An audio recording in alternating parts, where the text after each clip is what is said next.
Republican Senator Mike Lee of Utah is a member of the Joint Economic Committee, and he joins us this morning from Capitol Hill. Senator, good morning. Good to have you. Good morning. Thank you. It's good to be with you. I assume you heard what Simpson said. Do you feel held hostage by the likes of Grover Norquist? Certainly not. Look, Grover Norquist is sometimes credited with this movement. It's not really about Grover Norquist.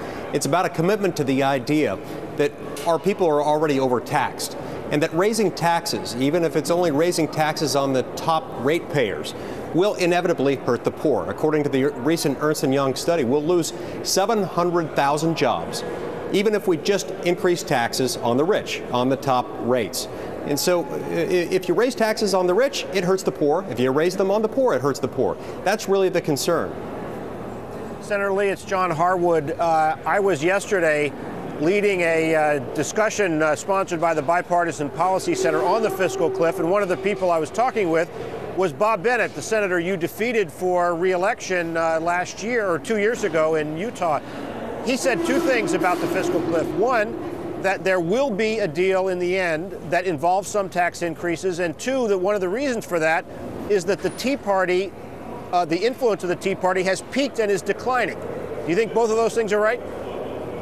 Well, look, it's difficult to predict what's going to happen. I'm not going to claim to have the ability to predict exactly what's going to happen, and a lot of people disagree about what is or what isn't a tax increase.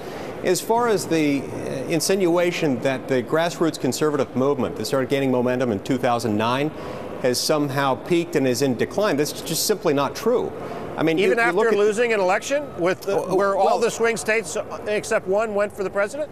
All three of our new Republicans in the Senate could easily be identified with the Tea Party movement. Ted Cruz in Texas, Jeff Flake in Arizona, and Deb Fischer in Nebraska. But Democrats gained seats in the election. They did gain seats, and where we had Tea Party candidates, they did well. And we have to remember, this is still the movement that brought about an historic shift in the House of Representatives in 2010. We held on to nearly all of those. So this is not a movement in decline. The fact is that what you refer to as the Tea Party has become part and parcel of what is the Republican Party. The Tea Party is all about conservative principles, and the Republican Party is the conservative party. Well, all right, let's take your point of view that that part of the party is not in decline, Senator. It's been said that the Tea Party, in and of itself, is not a huge fan of millionaires, are certainly not intent on protecting millionaires, that they're more about smaller government. So why should your opposition to tax rates on the wealthy be so robust? Well, for the exact reason I described just a minute ago. When we raise taxes on the rich, as Ernst & Young has predicted, we kill 700,000 jobs. When we kill 700,000 jobs, those are not going to be top 1%ers. Those are not going to be CEO jobs. Those are going to be Americans living paycheck to paycheck, hardworking Americans who are struggling to get by. We don't raise taxes because it inevitably hurts those who are most vulnerable.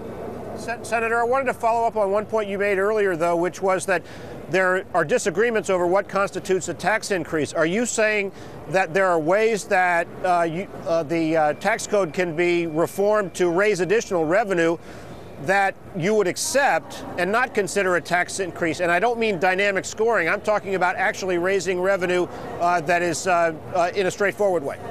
I am certainly saying that I believe in the need for comprehensive tax reform.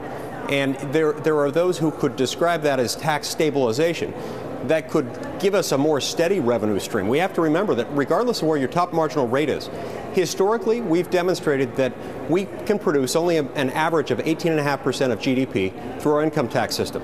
That remains true whether our top marginal rate is at 35%, as it is now, or at 70%, as it was 3 decades ago. The trick is we need to find a stabilization mechanism so that we don't have these peaks and valleys. Last year we generated only 14.5% of GDP through our tax system. One of the many reasons why it needs to be reformed is because of that volatility. And that will give us more revenue in the sense that it will give us a more consistent, stable source of revenue. Senator, I got to say, it's got to be a good week to be Ernst & Young. All the publicity they've gotten from you citing their study, the speaker citing their study.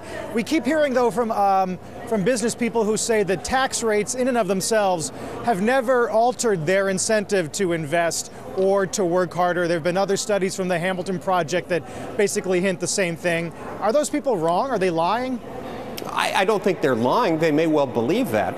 But the studies that I've reviewed, the studies that I trust, suggests that it does have an economic impact that is not a positive one. Now, President Obama himself, 2 years ago, and a year before that, himself indicated that in a time of economic downturn, it's a bad idea to raise taxes. It's a bad idea to raise taxes on anyone. So there is a pretty broad bipartisan consensus around the fact that in an economy like this one, where people are struggling as much as they are now, where unemployment is as high as it is now, it's not a good idea to raise taxes. Senator, an important day here in Washington. Appreciate your time, as always. Thank you.